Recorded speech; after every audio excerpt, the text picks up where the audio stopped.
जोर से बोला करो। गजाननं भूतगणादि सेवितं कपित्थ जम्बो फलचारु भक्षणं उमासुतं शोक विनाशकारकं नमामि विघ्नेश्वर पाद पंकजं। ओम ऐं सरस्वते नमः, श्री हनुमते नमः, श्री सीतारामाभ्याम नमः, श्री राधा कृष्णाभ्यां नमः। अखंड मंडलाकारं व्याप्तमेन चराचरं तत्पदं दर्शितं येन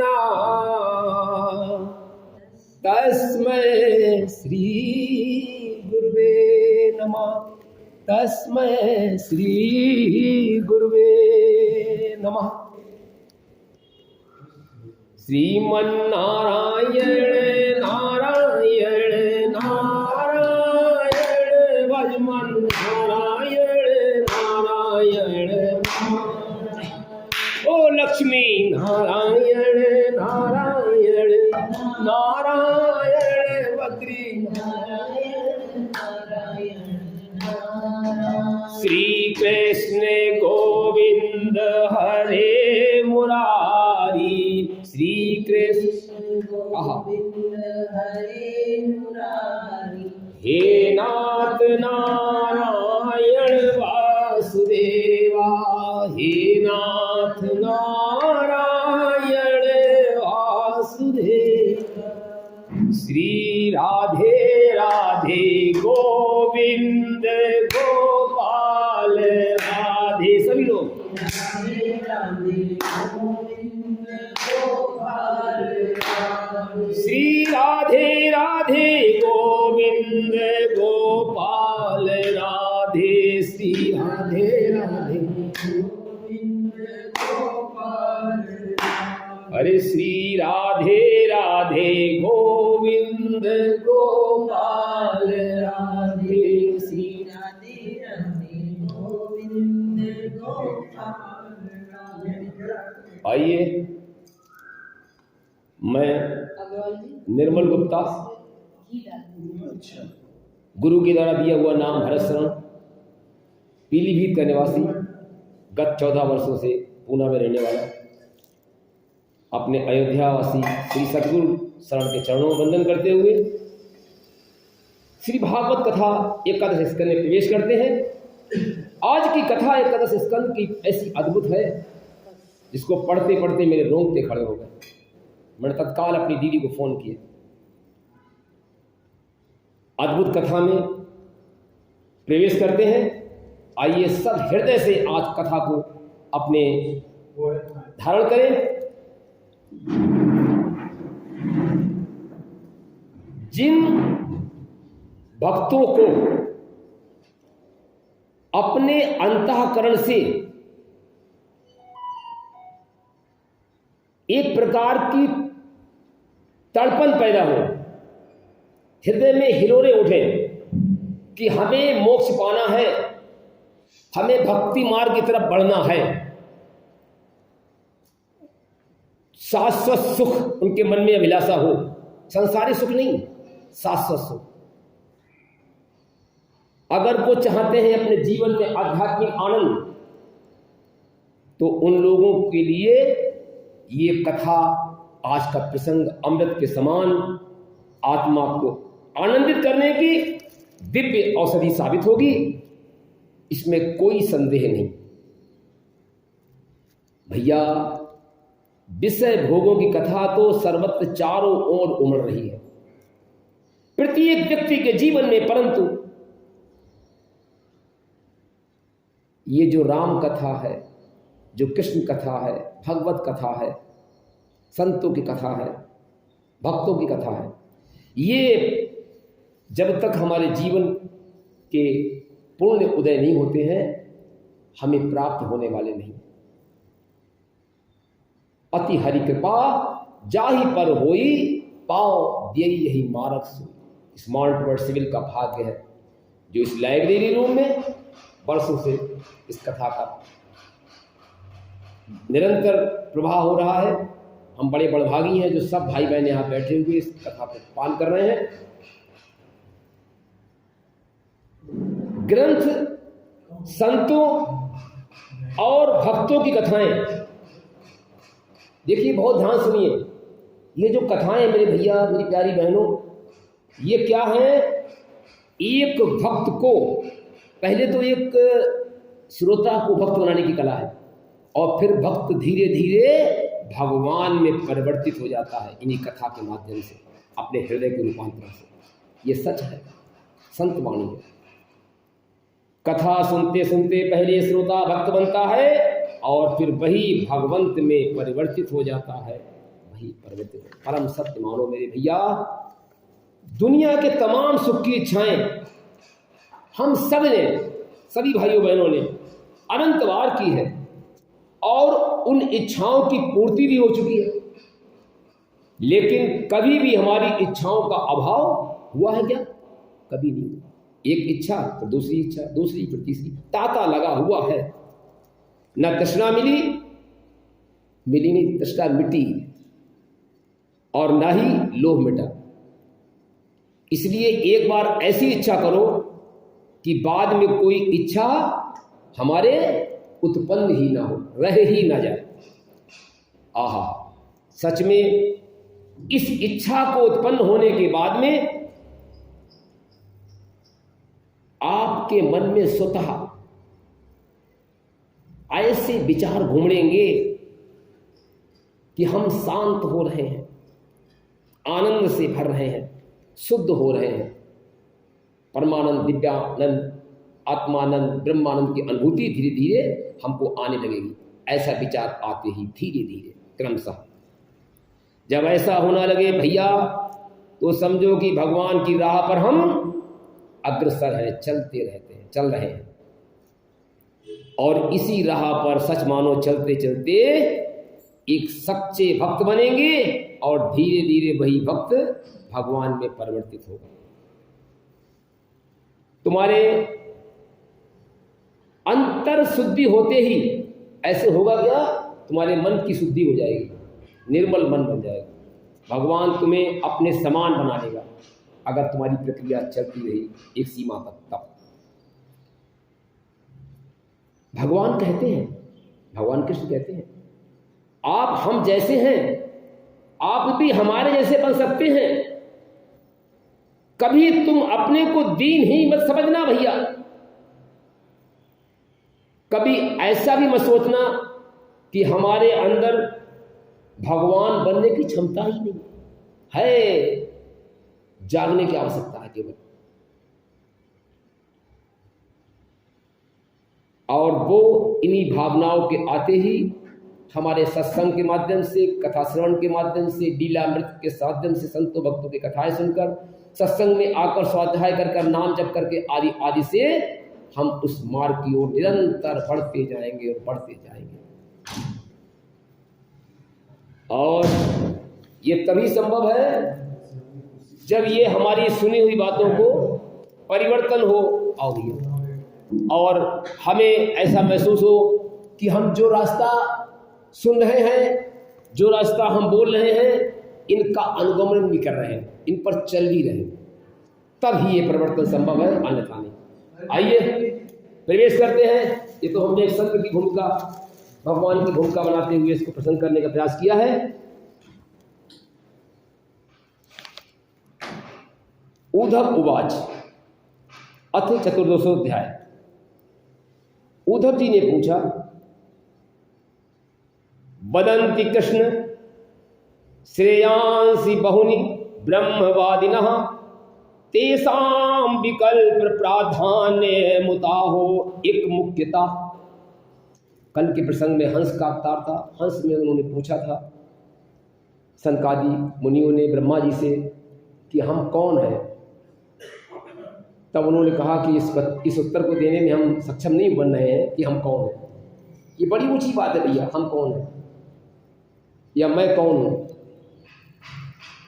कौन शब्द जीवन परिवर्तित करने का है। स्वामी दयानंद के गुरु बिरजानंद जी अपनी कुटिया में बैठे हुए थे, अंधे थे, सूरदास थे। अपने भगवत साधना में लीन थे। एक बालक पहुंचा और पहुंचने के बाद में उसने दरवाजा खटखटाया। गिरजानंद जी ने आवाज दी, कौन?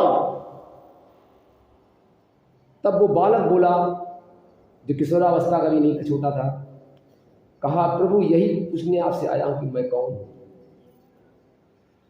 ऋषि 10-5 सेकंड मौन रहे और तड़प के उठे और उसी सूर आंखों से भागते हुए आए, दरवाजा खोला और उस बालक को अपने हृदय से गदगद करके लगा लिया। बेटा, मैं तेरा इंतजार बरसों से कर रहा हूं, आज मेरा जीवन सार्थक हुआ। मुझे आदेश था अपने गुरु का, कोई बच्चा ये पूछेगा कि मैं कौन हूं, समझ लेना ये विश्व में परिवर्तन करने के लिए, विचारों में क्रांति लाने का अद्भुत मसाल होगी। पहचाना, अपने शिष्य को गले लगाया। और दयानंद भी कैसे थे ना, जब गुरुजी किसी बात पर मारते थे ना, पतले दुबले थे, कमजोर थे, तो दयानंद जी उस छड़ी को अपने हाथ में लेते थे, अपने आप मारते थे। गुरुदेव आप मारोगे, आप थक जाओगे, हम आपको थकाना नहीं चाहते। मैं सर अपने आप को कस कस के मारने देते थे। तब वो रोते हुए अपने बालक, अपने शिष्य को चिपटा देते थे। यही प्रश्न किया था, आप कौन? इसी प्रश्न का विस्तार से उत्तर हंस रूप में हमारे भगवान श्री कृष्ण ने, नारायण ने उनको सब दिया है। आइए, आज की कथा तो बहुत ही अद्भुत है। उद्धव जी ने पूछा, प्रभु, ब्रह्मवादी महात्मा आत्म कल्याण के अनेकों साधन बतलाते हैं, उनमें अपनी अपनी दृष्टि के अनुसार सभी श्रेष्ठ हैं अथवा किसी एक की प्रधानता है।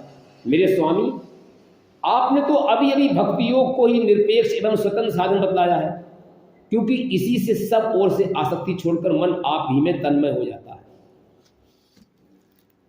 बड़ा ऊंचा प्रश्न था। भगवान कृष्ण ने कहा, प्रिय उद्धव,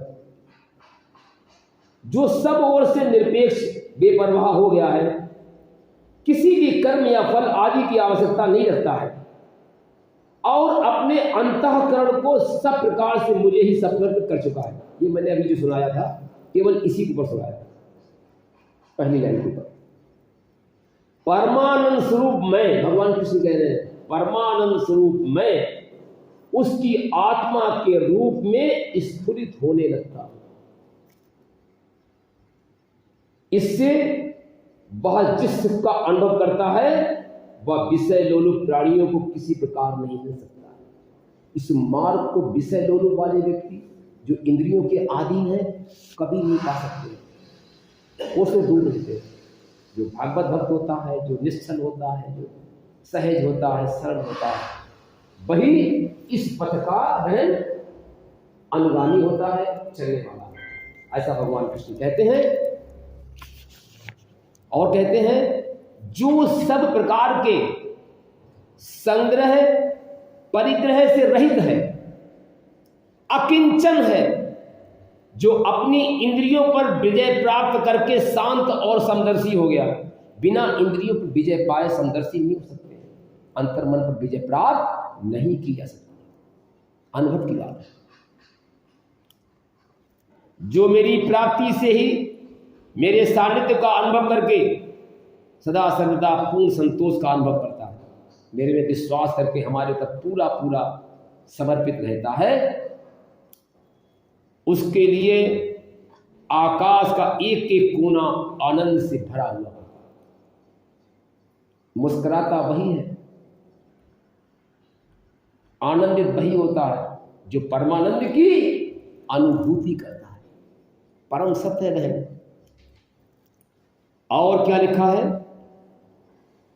जिसने अपने को मुझे सौंप दिया, अब सौंप दिया इस जीवन का सब भार तुम्हारी हाथों में, है जीत तुम्हारे हाथों में और हार तुम्हारे हाथों में।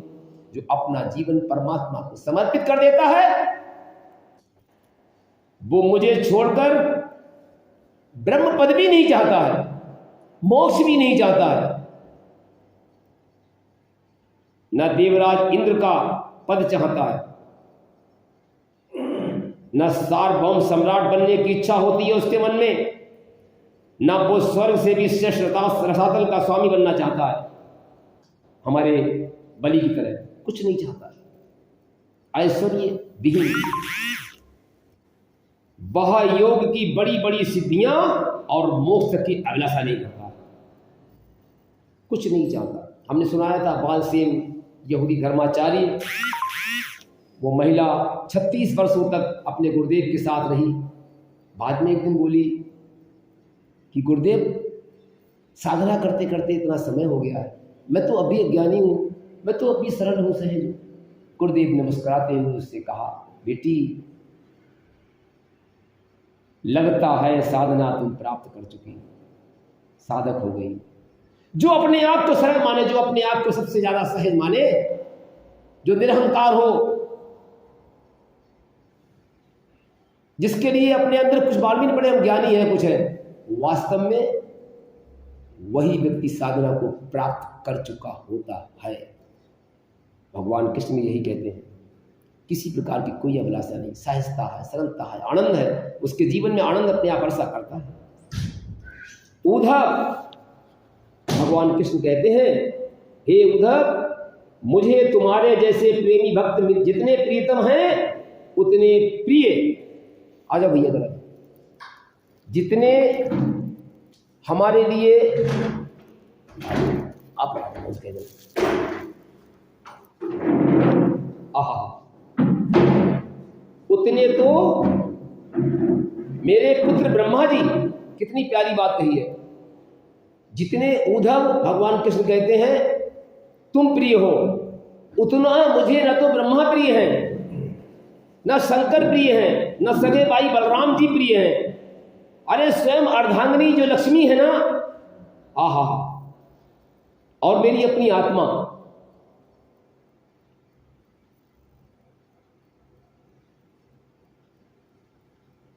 जिसे किसी की उपेक्षा नहीं, ऐसा व्यक्ति जिसे किसी की अपेक्षा नहीं, जो जगत के चिंतन से सर्वथा उपरत होकर मेरे ही मनन चिंतन में तल्लीन रहता है, अपेक्षा नहीं किसी से, और मेरे ही मनन चिंतन में तल्लीन रहता है, जिसके अंदर न राग है न द्वेष है, सबको समदृष्टि से देखता है, उस महात्मा के पीछे, हे उद्धव, भगवान कृष्ण कह रहे हैं, मैं उस महात्मा के पीछे निरंतर ये सोचकर घूमा करता हूं, सदैव उसके पीछे ही चलता रहता हूं। और लालच क्या है उसके पीछे चलने का, कि उसके चरणों की धूल उड़े, मेरे मस्तक पर पड़ जाए और मैं पवित्र हो जाऊं। ऐसा भक्त जिसकी चरण रज को पाने के लिए भगवान कृष्ण लालायित रहते हैं और उसके पीछे सदैव घुमा करते हैं। इतनी ऊंची बात एकादश स्कंद में लिखी है, मुझे पढ़ नहीं मिली, पढ़ते पढ़ते भावुक हो गया, गदगद हो गया। आहा,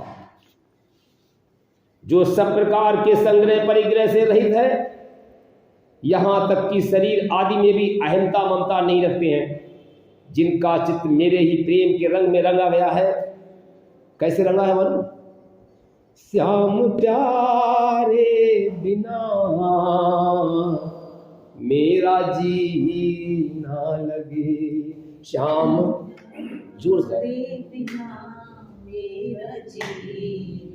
श्याम प्यारे बिना मेरा जी ना लगे, श्याम प्यारे बिना मेरा जी ना लगे, ओ राम प्यारे बिना मेरा जी ना लगे, राम प्यारे बिना मेरा जी ना लगे। और नाव चलती है पानी के ऊपर ऊपर, नाव चलती है पानी के ऊपर ऊपर, और मेरे मन की नाव, मेरे मन मन की नाव सत्संग में चले, मेरे मन की नाव सत्संग में चले। ओ श्याम प्यारे बिना मेरा जी ना लगे, श्याम प्यारे बिना मेरा जी ना लगे। ओ राम प्यारे बिना मेरा जी ना लगे, राम प्यारे बिना मेरा जी ना लगे। फूल खिलता है डाली के ऊपर ऊपर, फूल खिलता है डाली के ऊपर। फूल खिलता है डाली के ऊपर ऊपर, फूल खिलता है डाली के ऊपर ऊपर। अरे मेरे मन का सुमन सत्संग में खिले, मेरे मन का सुमन सत्संग में खिले। मेरे मन का सुमन सत्संग में खिले, मेरे मन का सुमन सत्संग में खिले। ओ श्याम प्यारे बिना मेरा जी ना लगे, श्याम प्यारे बिना मेरा जी ना लगे। ओ राम प्यारे बिना मेरा जी ना लगे, राम प्यारे बिना मेरा जी ना लगे। ओ श्याम प्यारे बिना मेरा जी ना लगे, श्याम प्यारे बिना मेरा जी ना लगे। ऐसे ही परमात्मा के सिवा कुछ भी अच्छा न लगे। संसार की सारी सुंदरता विश्व की जो है, ब्रह्मांड की है, वो हमारे परमात्मा से नीची है। जितनी दौलत संसार की और ब्रह्मांड की है, वो हमारे प्रभु से बहुत छोटी तुच्छ है। इस प्रकार अपने परमात्मा को सबसे बड़ा माने, सबसे सुंदर माने। ये भाव हमारे लिए प्रभु के मार्ग में अग्रसर करने के लिए पर्याप्त है। जो मेरे प्रेम में रंगा हुआ है, प्रभु कह रहे हैं, जो संसार की वासनाओं से शांत उपरत हो चुके हैं, जो अपनी महत्ता उदारता के कारण स्वभाव से ही समस्त प्राणियों के प्रति दया और प्रेम का भाव रखते हैं। कितनी बड़ी बात है। जिनके हृदय में दया, जिनके हृदय में दया होती है, मालूम उनका कोई बाल बांका नहीं कर सकता। संघमित्रा सम्राट अशोक की पुत्री जब बौद्ध धर्म का प्रचार करने के लिए लंका गई, एक दिन गाय को चोट लग गई। उसके घाव को अपने दुपट्टे को फाड़ फाड़ कर पोंछ रही थी, अपने नैनों के नीर से रोती हुई। उस बौद्ध धर्म का जो खिलाफ वाला एक दुष्ट था, सुपारी लेकर उनको मारने के लिए गया था छुरे से। उस जल्लाद व्यक्ति ने, जिसके हाथ में छुरा था, जिसने अपने जीवन में कई कत्ल कर दिए थे, हंसते हुए, लेकिन संघमित्रा पर उसका छुरा नहीं चला। छुरा दीदी उसके हाथ से गिर गया, नेता साहब कप गया, क्योंकि वो दया कर रही थी, प्राणी की भाववृत्ति दया की। उसने कहा, बहन मुझे क्षमा कर दे। अरे मैं तुझे मारने के लिए आया था, लेकिन तू देवी है। मेरा पाषाण हृदय फट गया, पिघल गया, और जा, तेरा बाल बांका नहीं होगा। रोते हुए उसको प्रणाम करके वो चला गया, नमन करते हुए, और उससे कहा कि अगर संघमित्रा को कुछ हुआ तो मैं तुम्हारे लिए विनाश की चोटी पर खड़ा दूंगा। यह है दया की ताकत, प्रेम की ताकत। तो आप जानते ही हैं, भगवान बुद्ध ने प्रेम के बल पर, भगवान महावीर ने प्रेम के बल पर, जो चंड कौशिक ऋषि जो सर्प हुए थे, उनका भयंकर विष केवल अपने नेत्रों से शांति मुद्रा से ही खींच लिया था। ये प्रेम, दया, करुणा कहने की तो है, लेकिन इनमें अद्भुत क्षमता है, दिव्य क्षमता है, साधारण बात नहीं है। किसी प्रकार की कामना जिनकी बुद्धि का स्पर्श नहीं कर पाती है, उन्हें मेरे जिस परमाणु स्वरूप, परमानंद स्वरूप का अनुभव होता है, उसे और कोई नहीं जान सकता, क्योंकि वो परमानंद तो केवल निरपेक्षता से ही प्राप्त होता है। ये निरपेक्षता से ही प्राप्त होता है, साधारण बात नहीं। कहने को तो हम 2-4 लाइन में 2-4 मन कह गए।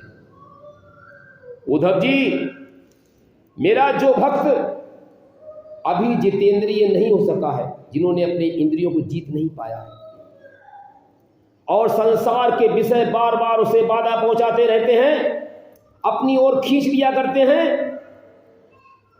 वह भी क्षण क्षण में बढ़ने वाली मेरी प्रगल्भ भक्ति के प्रभाव से प्रायः विषयों से पराजित नहीं होता।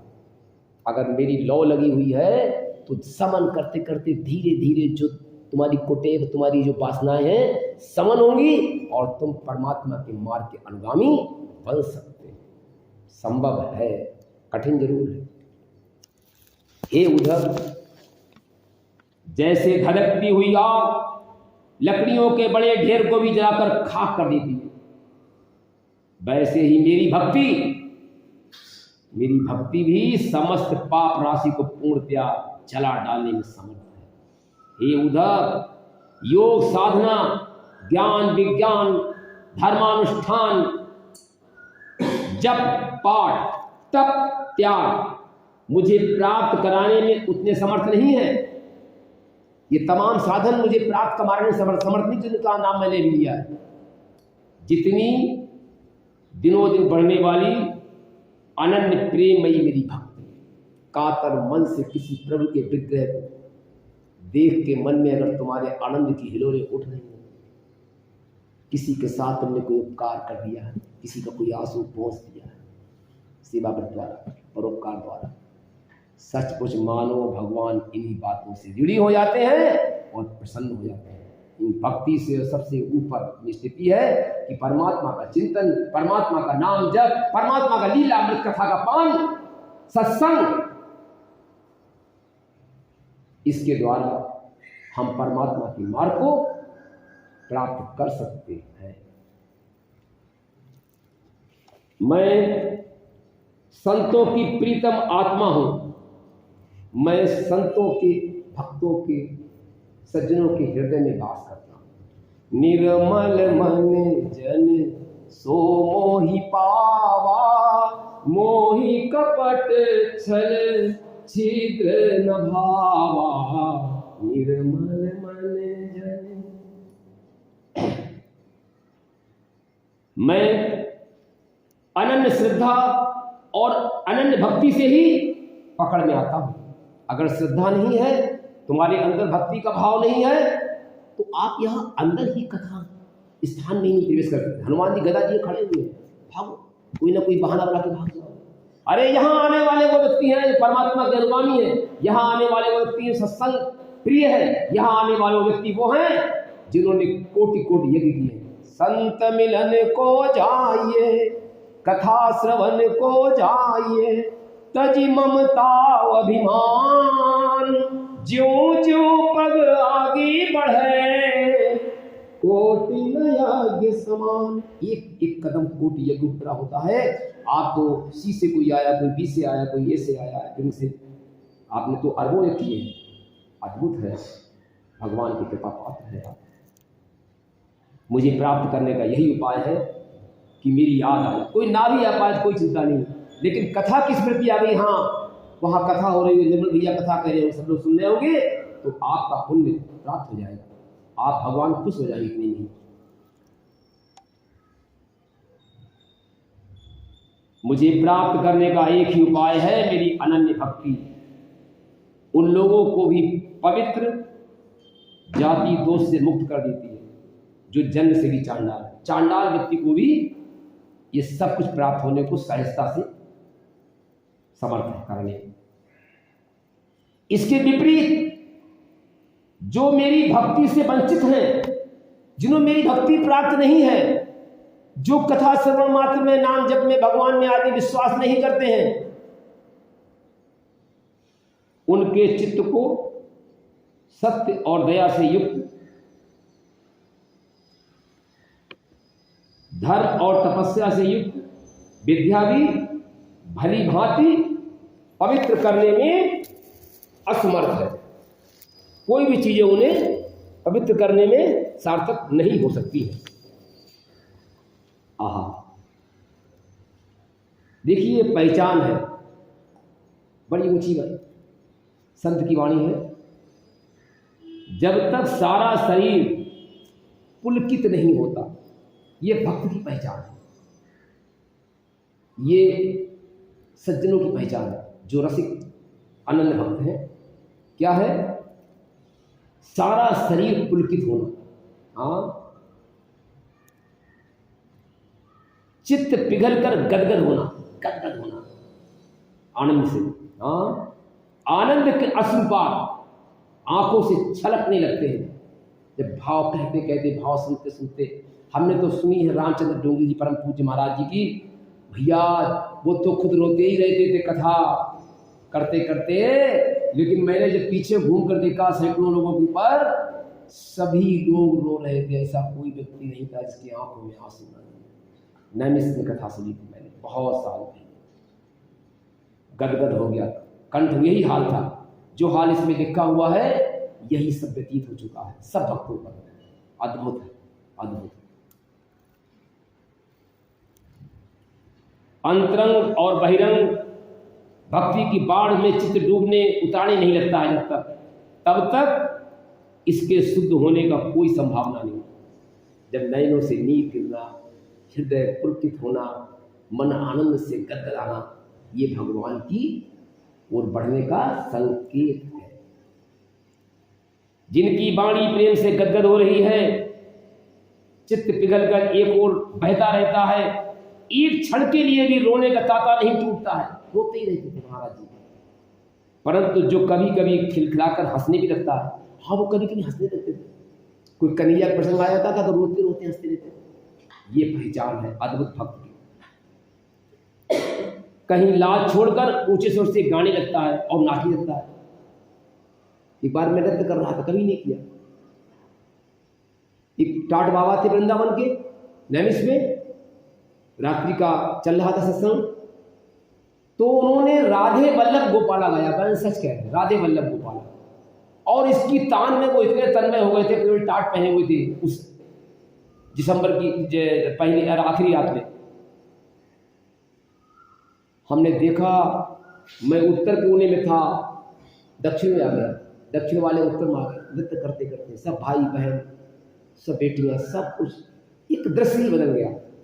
ये दिशा जो मेरी आंखों के सामने हो चुकी है, यही इसमें वर्णन है, इसलिए मैं कहते कहते रुक जाता हूं।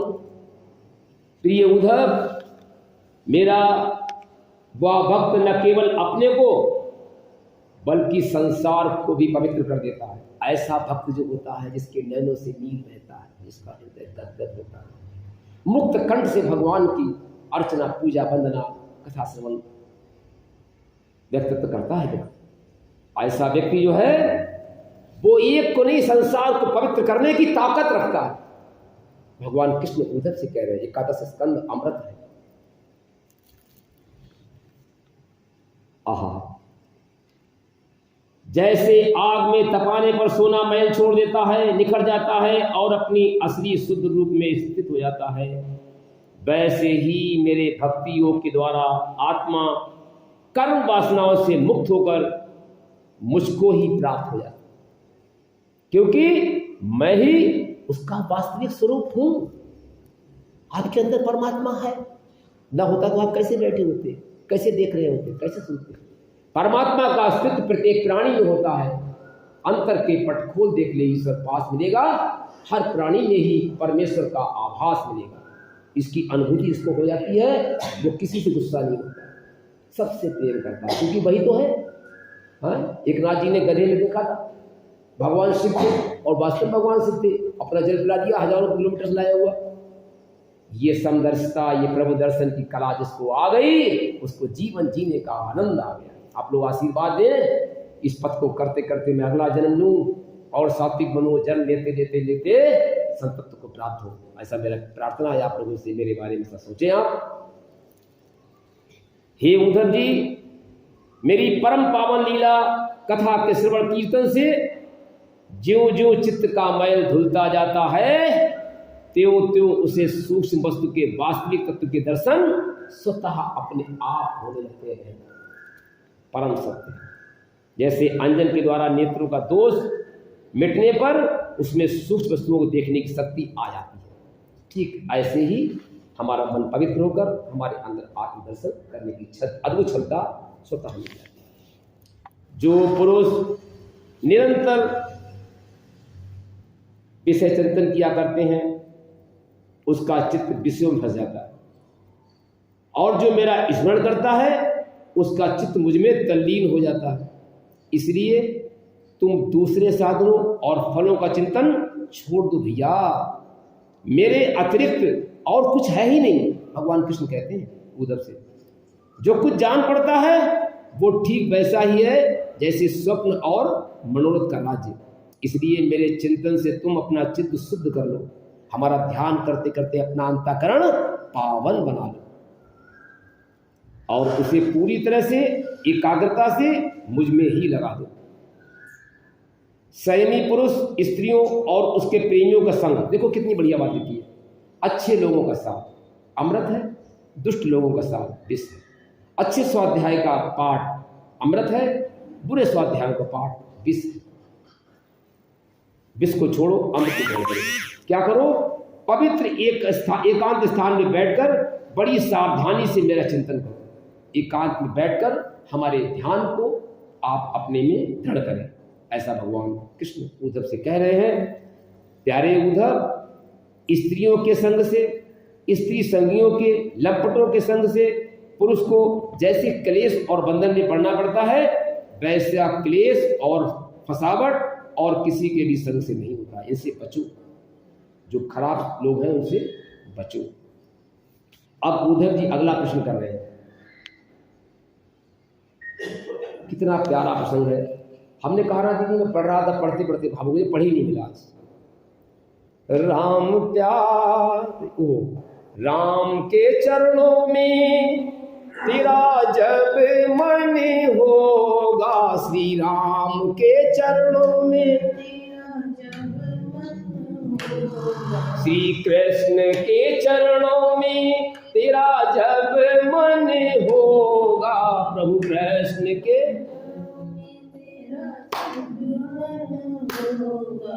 तब ही सुफल तेरा जीवन होगा, तब ही सफल तेरा जीवन होगा। अरे बचपन बीता खेल में, जवानी में तू फूला, बचपन बीता जवानी में तू फूला, ओ माया का गुलाम बना राम जी को भूला, माया का गुलाम बना राम जी को भूला।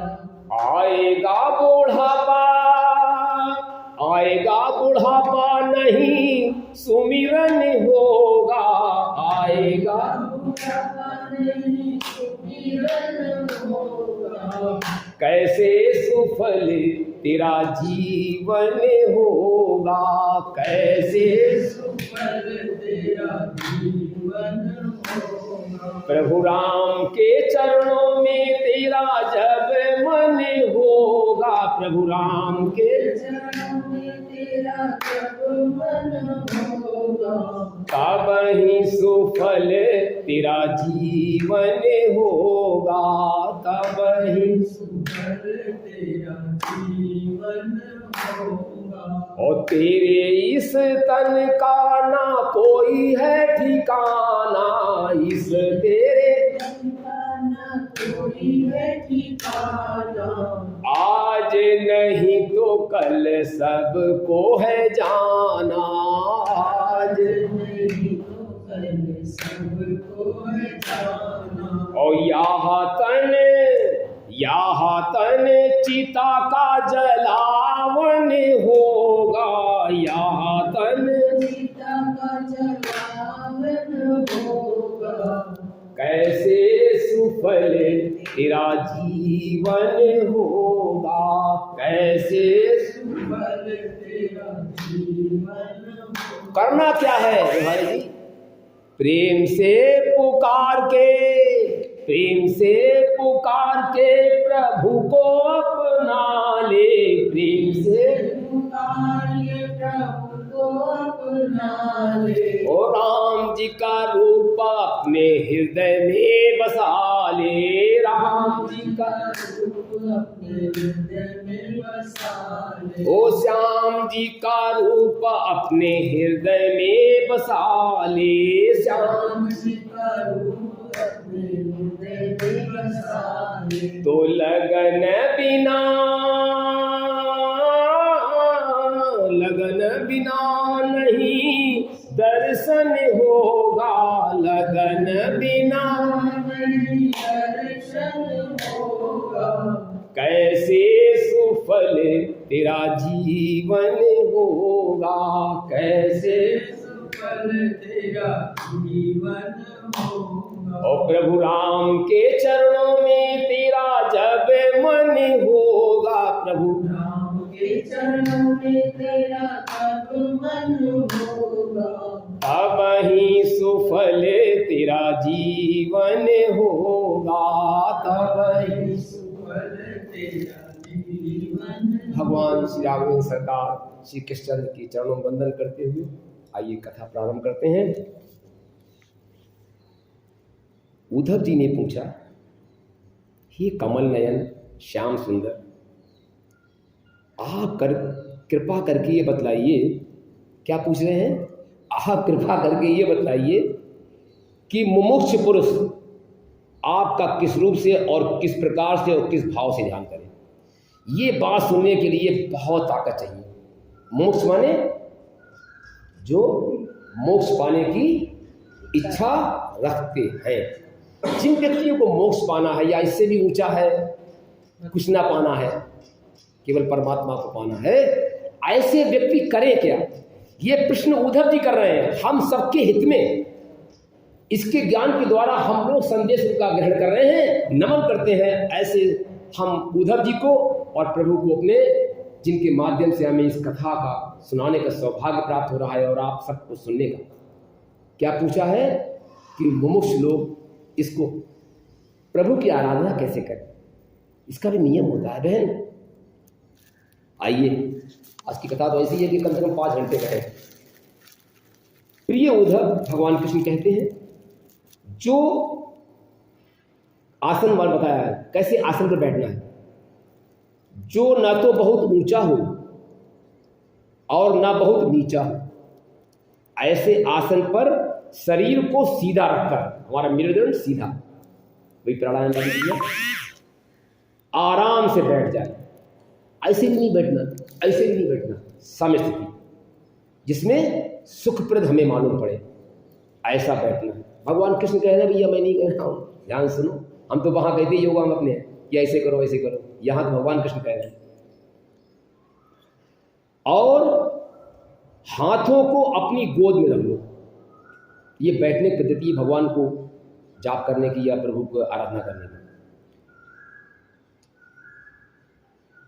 दृष्टि को अपनी नासिका के अग्रभाग पर जमाएं, यहां पर सीधे नासिका।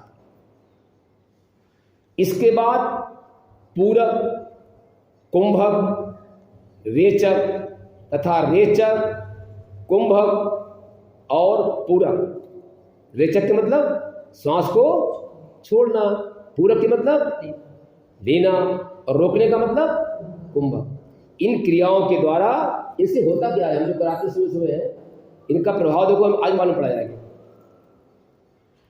इन प्राणायामों के द्वारा नाड़ियों का शोधन होता है, जिनको करना आवश्यक है। प्रभु को मार्ग जब ही मिल सकता है। A feeble body weakness the mind. जब तक आपका तन स्वस्थ नहीं होगा, जब तक आपका घड़ा मजबूत नहीं होगा, पक्का नहीं होगा, जल बिखर जाएगा, टूट जाएगा। पक्का करो। घड़े को पक्के करने की विधि क्या है? प्राणायाम, योगा, साधना, अपने तन को कसना, पुष्ट बनाना, तपाना, तब जाके उसमें ज्ञान रूपी अमृत अपने आप पड़ जाए। प्राणायाम का अभ्यास धीरे धीरे बढ़ाना चाहिए। आज मैंने कपालभाति 60 की है तो 120, अनुलोम विलोम आज 25 किए हैं, तो अनुलोम विलोम से 72,72,72,210 नाड़ियाँ प्रभावित होती हैं, खुलती हैं, सुख स्थिति में आती हैं। इस प्रकार से ऐसा करते करते अपने इंद्रियों को जीतने का अभ्यास निरंतर प्रातः काल करना चाहिए। राम भोग में हृदय में कमल नालगत पतले सूत के समान ओमकार का चिंतन करें।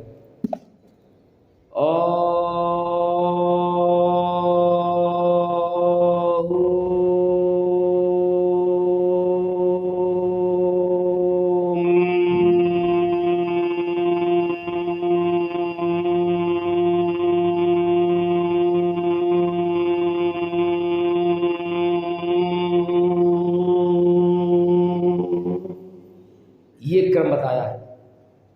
आ उमा प्रणव ध्वनि इस प्रकार से करना चाहिए, भगवान श्री कृष्ण कह रहे हैं। और इसका नाद का क्रम टूटे ना, बार बार इसी आ उमा ओम ओम इस प्रकार प्रतिदिन 3 समय 10-10 बार ओमकार सहित प्राणायाम का अभ्यास करें। इसमें 3 बार लिखा हुआ, हम तो 1 ही 2 बार कर पाते हैं। ऐसा करने से 1 महीने के अंदर प्राणवायु बस में हो जाती है। भगवान कृष्ण ने कहा है ऐसा जो निरंतर साधक करता है उसकी प्राणवायु उसके कंट्रोल में हो जाती है।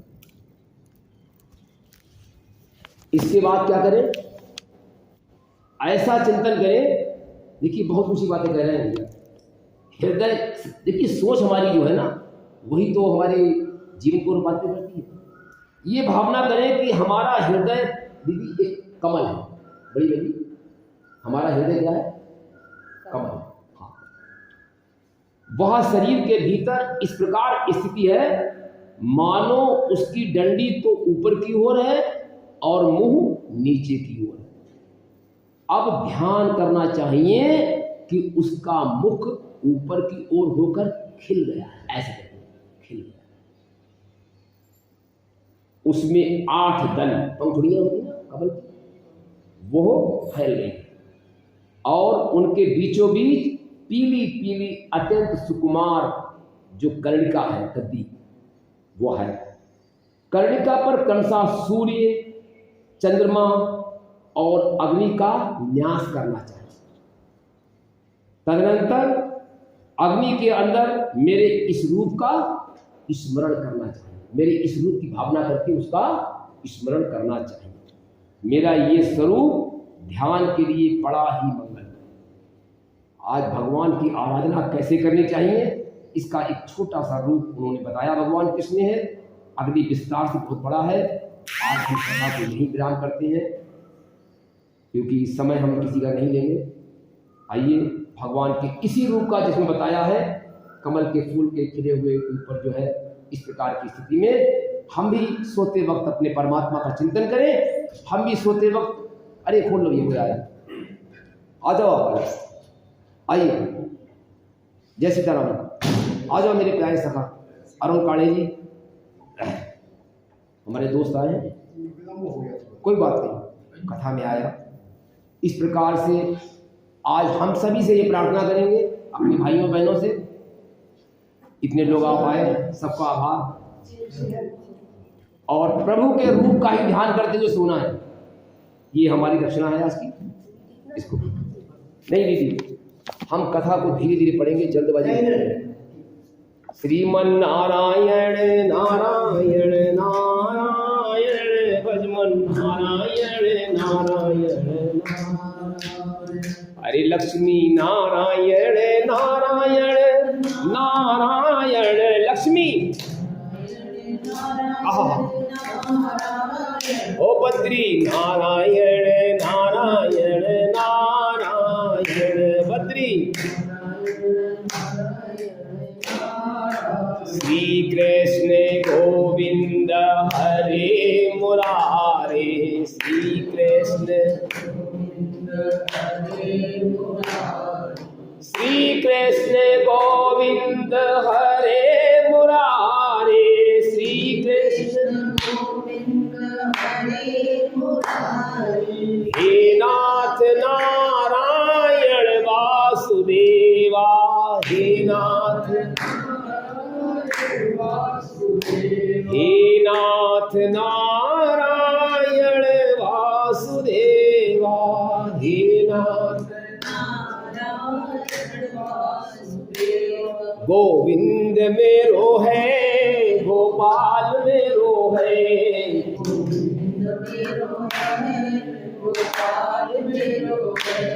गोविंद मेरो है, गोपाल मेरो है,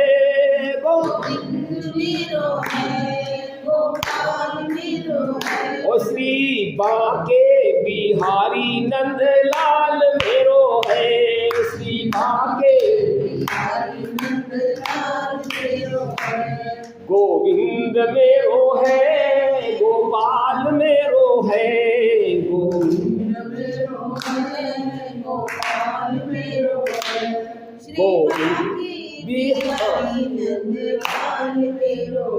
ओ श्री बांके बिहारी, श्री बांके बिहारी नंदलाल मेरो है, नंदलाल मेरो है।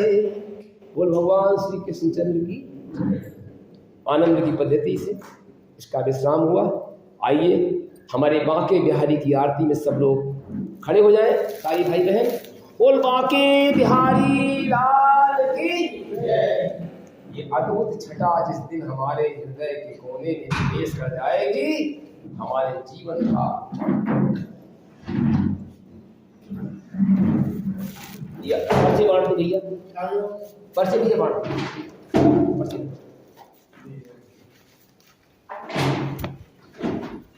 दीदी या सभी लोग भाव विभोर होकर गदगद वाणी से बिहारी जी का स्मरण करते हुए उनकी आरती को करें। बोल बांके बिहारी लाल की जय। अरे श्री बांके बिहारी तेरी आरती गाऊं,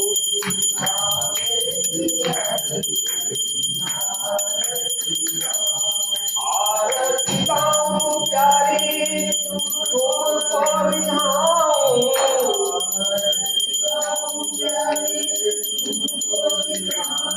श्री बांके बिहारी तेरी आरती गाऊं,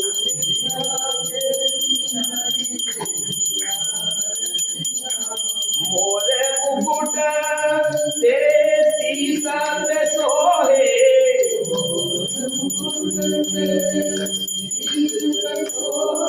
अरे प्यारी कंसिया मुनि मन मोहे,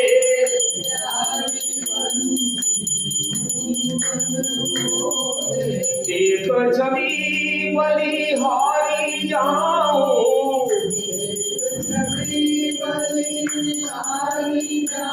श्री बांके बिहारी तेरी आरती गाऊं,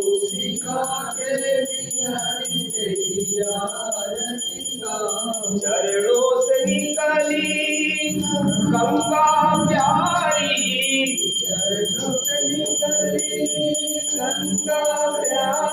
और जिसने सारी दुनिया तारी,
हरि भक्त